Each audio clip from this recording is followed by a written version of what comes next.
तो hello guys, हमारा नाम है आयुष्नाथ। तुम सबको क्रांतिकारी जय भीम नाम होता है। हम आए थे ग्राम जखा में और ये भैया हमारे दोस्त हैंगे, तो हम सोची थी इनको इंटरव्यू ले लें क्योंकि ये लड़ रहे हैं चुनाव। तो आप पहले सबसे पहले अपना परिचय दो। मेरा नाम मनोज कुशवाहा है, मैं जखा से हूँ, ग्राम जखा। मैं प्रधानी की तैयारी भी कर रहा हूँ इस समय, और हमारे दोस्त आए हैं हमसे मिलने के लिए। वो बोले आपका मैं कुछ इंटरव्यू ले लेता हूँ, तो हमने कहा लीजिए। आप सबसे पहले हमें जब बताओ, आपको चुनाव लड़ने की प्रेरणा कहाँ से मिली? हमें चुनाव लड़ने की प्रेरणा मिली, हम कई जगह घूमने गए, कई राज्य में, कई गांव में, तो वहाँ हमें काफी विकास देखने को मिला।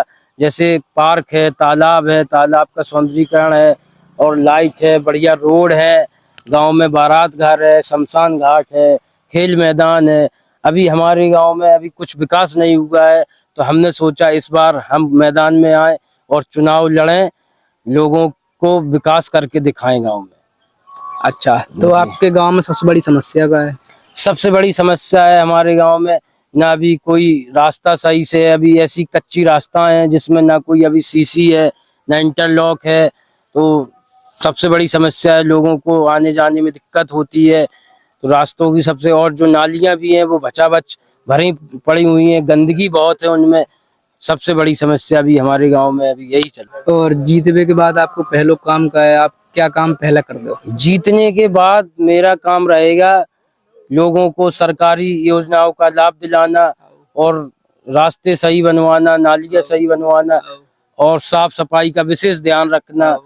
साफ सफाई, गांव स्वच्छ रहे, यही हमारा सबसे पहला काम और है। बच्चन को शिक्षा में प्रेरणा दो नहीं दो? बच्चों को लिए लाइब्रेरी का एक बनाएंगे, लाइब्रेरी गांव में बनाएंगे, जिसमें कि बच्चों को पढ़ने के लिए आसानी रहे। और क्या नाम, गांव में पानी की सफाई व्यवस्था का है?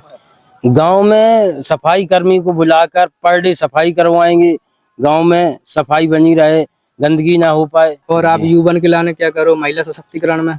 युवाओं के लिए तो हमने सोचा एक खेल मैदान बनवाएंगे गांव में।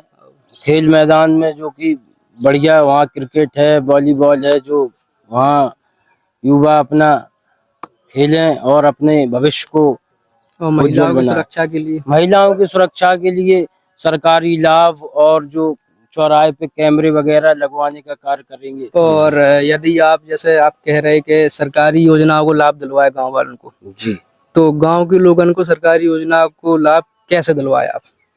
जैसे गांव में सरकारी योजनाओं के लिए अभी प्रधानमंत्री आयुष्मान कार्ड बनाए जा रहे हैं, जो 70+ लोगों के बन रहे हैं। तो 70+ लोगों को उनका आयुष्मान कार्ड बनवाना, वृद्धा पेंशन बनवाना, किसान सम्मान निधि, और काफी योजनाएं हैं, जैसे कन्याधन हो गया, जो कि जनता को अभी नहीं लाभ मिल पा रहा है, उनको लाभ दिलवाएंगे। अच्छा, तो आप चुनाव लड़ कर मतलब कितनी बार लड़ चुके हैं अभी तक? अभी पहली बार तैयारी चल रही है। अब जो जनता का रुख होगा, जनता चाहेगी, अपना मुखिया चुनेगी। अगर जनता का इच्छा होगी, मत होगा, तो चुनाव में जरूर तो मैदान आपको में आएंगे। पहला अनुभव है ये? जी जी जी, पहला अभी अनुभव है। हाँ, एक भी बार तो नहीं आपको चुना। क्या लग रहा हो? अभी तो बढ़िया लग रहा है, जितने प्रत्याशी होते हैं सबको लगता है, नहीं, लेकिन गांव को पता रहता है, गांव के लोगों को पता रहता है कौन प्रत्याशी कैसा है, कौन बढ़िया है, कौन विकास करवाएगा। गांव का रुझान उसी तरफ जाता है, फिर लास्ट में ही पता। वो बात तो ठीक है। और समाज में आप बैठ उठ रहे या कि नहीं बैठ उठ रहे? और बिल्कुल बिल्कुल बराबर समाज में बैठो। तो आप चुनावी के टाइम पे बैठ उठो के मतलब परमानेंट? परमानेंट। अब तो खुली मीटिंग होगी, जो भी बजट आएगा, ग्राम पंचायत की खुली मीटिंग होगी, और उसी में बजट रखा जाएगा। जो जैसे आवास का बजट हो गया, या कोई भी बजट हो गया। आपके पास किसी को भी अगर समस्या पहुंचाना हो है तो कैसे पहुंचाए, मतलब किस माध्यम से? कैसे मतलब? जी, मतलब जैसे मान लो हम आपके गांव के हैं, जी जी मुझे कोई समस्या हो रही है, जैसे मान लो कोई नाली खराब है, जी जी। तो हम अपनी समस्या आप तक कैसे पहुंचाएं? अपना मोबाइल नंबर हर जगह लिखा हुआ है, सब लोगों के पास है, फोन करके भी समस्या बता सकते हैं। अच्छा, और कौन तरीका? फोन से ही। चलो मान लो कभी फोन नहीं लगो, फिर उसके बाद क्या? तो आपको घर आना पड़ेगा, फिर घर पे ही मिलेंगे। अच्छा, जी जी तो मतलब आप घर पे ही रहते परमानेंट? जी जी। यदि आपने चुनाव जीतने के बाद पूरे वादा ना कर सको तो आप क्या करो? अब जितना होगा उतना तो करेंगे वादा, और जितना हो सकता है उतनी तो हेल्प करते रहते हैं लोगों की। मतलब जिसको कोई है गरीब है, उसको अस्पताल दिखवाना, उसके पास पैसे नहीं, तो हम खुद ही ले जाते हैं अस्पताल में, दिखवाते हैं। उनका पैसे नहीं है तो उनको कोई दिक्कत है तो वो सब उरई जिला अस्पताल, मेडिकल कॉलेज, झांसी, कानपुर, जितनी हो सकता है उनका मदद करते हैं, उनको पैसे और आप नहीं अपने लगने गांव की देते। जनता के लाने क्या करना चाहते गांव की जनता के लिए मैं बस यही करना चाहूंगा कि गांव में रोड सही हो, लाइट हो, चौराहे पे कैमरा हो, और जो पानी की व्यवस्था है, कोई दिक्कत ना हो गांव में। और जैसे महिला है तो और बिटियां हैं जो भी हैंगी उनके लाने कुछ सीख उनके लिए तो बस यही है कि उनके लिए कोई बढ़िया योजना जो सरकारी चल रही है, कन्याधन योजना है,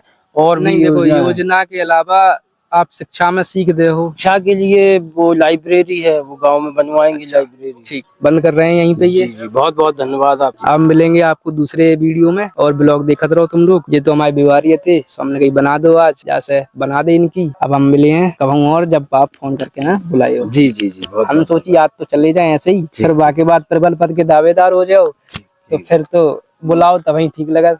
ठीक बिन बुलाए तो मेहमान में अच्छा नहीं लगा। ठीक है फिर। Okay okay.